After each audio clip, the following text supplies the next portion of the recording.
Hello बच्चों, स्वागत है आप सभी का विशाल सिंह लेक्चर्स के इस नए वीडियो में। देखिए, पिछले लेक्चर में अपन ने पढ़ा था रासायनिक अभिक्रियाओं के प्रकार, उसका फिर सेकंड लेक्चर आया। अब ये उसका है थर्ड लेक्चर। हमने कहा था इस लेक्चर में अपन को पढ़ना है उपचयन और अपचयन रासायनिक अभिक्रिया, उपचयन और अपचयन रासायनिक अभिक्रिया के बारे में। और इन दोनों की एक कॉम्बिनेशन रिएक्शन होती है जिसे बोलते हैं रेडॉक्स रिएक्शन। रेडॉक्स रिएक्शन उसके बारे में भी पढ़ना है, ठीक है। अपन सब अपक्रियाओं के बारे में पढ़ चुके हैं। संयोजन अपक्रिया, ऊष्माक्षेपी अपक्रिया, वियोजन अपक्रिया, ऊष्माशोषी अपक्रिया, वियोजन अपक्रिया के प्रकार, ठीक है।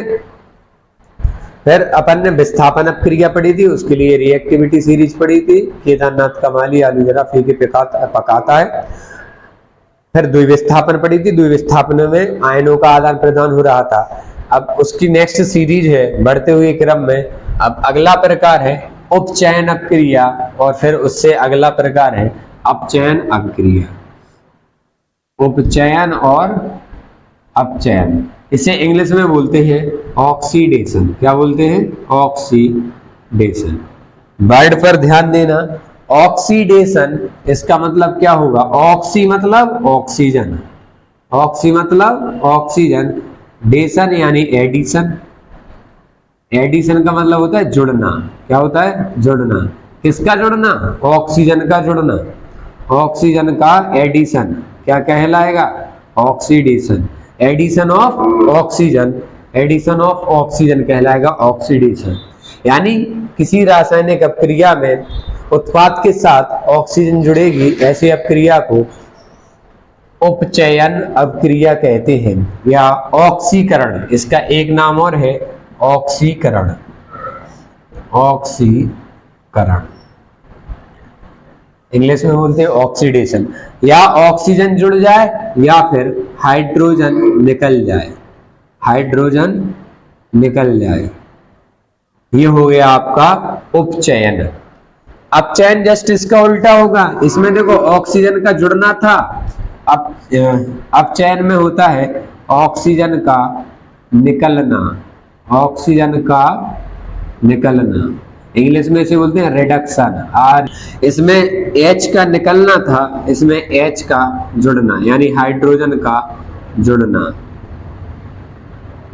एग्जाम्पल से समझाएंगे, सब क्लियर हो जाएगा। तो वे रासायनिक अपक्रियाएं जिनमें या तो ऑक्सीजन जुड़े या हाइड्रोजन निकल जाए, तो ऐसी अपक्रिया को ऑक्सीकरण या उपचयन रासायनिक अपक्रिया कहते हैं।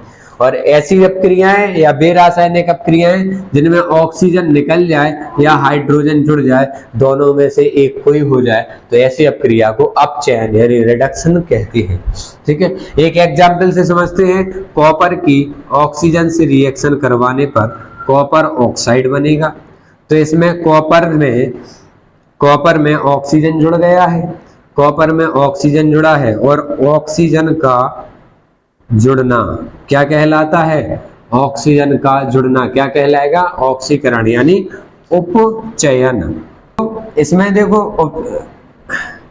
अपचयन को समझते हैं। इसी रिएक्शन को CuO बना, इसकी हाइड्रोजन से अपक्रिया करवा दी और बन गया Cu प्लस H2O। यानी CuO से कॉपर बना है, यानी ऑक्सीजन निकल गया और ऑक्सीजन का निकलना, ऑक्सीजन का निकलना क्या कहलाएगा? ऑक्सीजन का निकलना रिडक्शन यानी अपचयन कहलाएगा। क्या कहलाएगा? अपचयन। तो इसमें ऑक्सीजन का जुड़ना, ऑक्सीजन जुड़ा है कॉपर में, कॉपर ऑक्साइड बना है, तो उपचयन कहला रहा है या इसी का दूसरा नाम है ऑक्सीकरण। इसमें क्या है? ऑक्सीजन निकला है तो ये अपचयन होगा। अब बात करते हैं रेडॉक्स रिएक्शन की। इन दोनों का कॉम्बिनेशन क्या कहलाता है? Redox reaction.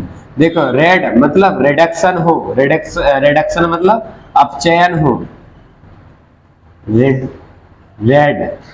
मतलब रिडक्शन हो, ऑक्स मतलब ऑक्सीडेशन हो, ऑक्सीडेशन हो, रेड मतलब रिडक्शन हो। यानी वे रासायनिक अपक्रियाएं जिनमें उपचयन और अपचयन दोनों साथ साथ होते हैं रेडॉक्स रिएक्शन कहलाती हैं। एक एग्जाम्पल से समझते हैं। जैसे इस रिएक्शन को देखो, CuO plus H2 arrow Cu plus H2O। यहाँ देखो कॉपर ऑक्साइड से ऑक्सीजन निकला है, ऑक्सीजन निकला है, यानी ऑक्सीजन का निकलना क्या कहलाएगा? अपचयन। यानी यहाँ क्या हुआ है? अपचयन। यहाँ हाइड्रोजन में ऑक्सीजन जुड़ गई है और ऑक्सीजन का जुड़ना क्या कहलाता है? ऑक्सीजन का जुड़ना कहलाता है उपचयन। और इसमें उपचयन और अपचयन दोनों साथ साथ हुए हैं, तो ऐसी रिएक्शन को रेडॉक्स रिएक्शन कहते हैं, रेडॉक्स अपक्रिया कहते हैं। समझ? तो डेफिनेशन लिख लेना इसकी। वे रासायनिक अपक्रियाएं जिनमें ऑक्सीजन जुड़ता है या हाइड्रोजन निकलता है ऑक्सीकरण या उपचयन अपक्रिया कहलाती है। अपचयन में लिखोगे वे रासायनिक अपक्रियाएं जिनमें ऑक्सीजन निकलता है या हाइड्रोजन जुड़ता है, तो ऐसी अपक्रिया अपचयन अपक्रिया कहलाती है।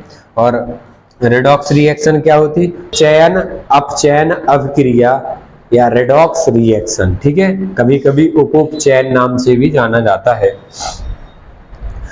तो इस रिएक्शन से समझे कि इसमें से ऑक्सीजन निकला है, ऑक्सीजन का निकलना अपचयन होता है, और इसमें हाइड्रोजन में ऑक्सीजन जुड़ा है तो इसका उपचयन होता है। दोनों साथ साथ हो तो रेडॉक्स रिएक्शन कहते हैं। तो डेफिनेशन क्या हो जाएगी? वे रासायनिक अपक्रियाएं जिनमें ऑक्सीकरण और अपचयन दोनों साथ साथ होते हैं, ऐसी रासायनिक अपक्रिया को रेडॉक्स रिएक्शन कहते हैं। संक्षारण, संक्षारण का मतलब होता है जंग लगना। लोहे की बात करें, लोहे का संक्षारण क्या है? उस पर जंग लगना संक्षारण कहलाएगा। तो और भी धातुओं में संक्षारण होता है। जैसे डेफिनेशन संक्षारण की क्या होगी? जब कोई धातु अपने आसपास अम्ल, अम्ल मतलब एसिड, खट्टी चीज हो कोई, अम्ल आर्द्रता मतलब नमी, मॉइस्चराइज आदि के संपर्क में आती है, तब ये संक्षारित हो जाती है। इस प्रक्रिया को संक्षारण कहना।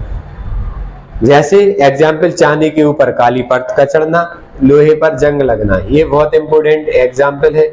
आपने देखा होगा कि साइकिल वगैरह जब पुरानी हो जाती है, यानी कोई भी लोहे की चीज, लोहे की वस्तु, तो इसको खुले मैदान में डाल देते हैं, तो एक समय बाद इसमें भूरे रंग की परत चढ़ जाती है, भूरे रंग की परत चढ़ जाती है, जिसे लोहे का संक्षारण कहते हैं। क्या कहते हैं? संक्षारण कहते हैं। अब बात करते हैं विकृत गंधता। ये लास्ट हेडिंग है चैप्टर की। इसके बाद आपका फर्स्ट चैप्टर समाप्त हुआ। उसके बचे एनसीईआरटी सॉल्यूशन के क्वेश्चन, तो उन्हें करते हैं फिर अगले वीडियो में। विकृत गंधता क्या होता है समझो इसे। जैसे आपने काटा है सेब, सेब को काटा और एक बर्तन में रख दिया, एक बर्तन में रख दिया, तो आप देखोगे कटे हुए सेब पर कुछ टाइम बाद यहाँ भूरे रंग की परत सी चढ़ जाएगी, जिसे फफूंद बोलते हैं, फफूंदा टाइप का आ जाएगा। भूरी परत वाइट वाइट कलर की होती है, ये जाला सा जम जाता। जैसे आप रोटी रख दो 3-4 दिन तक खुली रखी रहे, तो इस पर भी फफूंद आ जाती है, फफूंद आ जाती है। इसे ही बोलते हैं विकृत गंधता। विकृत गंधता का मतलब क्या होता है? इस पर जो फफूंद आ गई, अब इस सेब को आप खाते हैं तो इसका टेस्ट बदल जाता है, टेस्ट बदल जाता है। विकृत का मतलब होता है खराब होना, और गंधता मतलब स्मेल, स्मेल का खराब होना। विकृत का मतलब होता है खराब होना, और गंध मतलब स्मेल। शांत रहो बेटा। स्मेल का खराब होना, गंध का खराब होना क्या कहलाएगा? विकृत गंधता। ठीक है, और ये क्यों होता है? तो ये एक उपचयन अपक्रिया है। उपचयन बोले तो ऑक्सीकरण, यानी जो आपकी खाद्य सामग्री है, खाने वाली चीजें हैं, वो खाद्य सामग्री वो ऑक्सीजन से क्रिया करके उपचयित हो जाती है या ऑक्सीकृत हो जाती है, उनका ऑक्सीकरण हो जाता है, तो उनका टेस्ट एवं स्मेल बदल जाती है। ठीक है, आपने देखा होगा कि जो चिप्स होती है, चिप्स जैसे मान लो अंकल चिप्स, आपने देखा होगा पैकेट होता है बहुत फूला सा, और चिप्स निकलती है उसमें 4। या 5 निकलते कि नहीं। तो इसमें क्या होता है, एक गैस भर दी जाती है, उसका नाम है नाइट्रोजन। क्या नाम है? नाइट्रोजन। नाइट्रोजन गैस भर दी जाती है, ऑक्सीजन निकाल दी जाती है, क्योंकि ये एंटीऑक्सीकारक का काम करता है, प्रतिऑक्सीकारक का कार्य करता है। ये ऑक्सीकरण होने से, देखिए भाई चिप्स होगी जो, वो कैसी है? बसा है, यानी तेलीय चीज, तेलीय सामग्री है, ये तेल से बनी सामग्री है। ये ऑक्सीजन से क्रिया करेंगी तो ये विकृत हो जाएंगी, विकृत गंधता हो जाएगा, इनका टेस्ट बदल जाएगा। तो इनमें नाइट्रोजन गैस भर दी जाएगी, ऑक्सीजन गैस को निकाल दिया जाएगा। जो नाइट्रोजन गैस होती है वो एक अक्रिय गैस है। कैसी गैस है? अक्रिय गैस, जिससे पैकेट में रखी चिप्स का टेस्ट खराब नहीं होगा।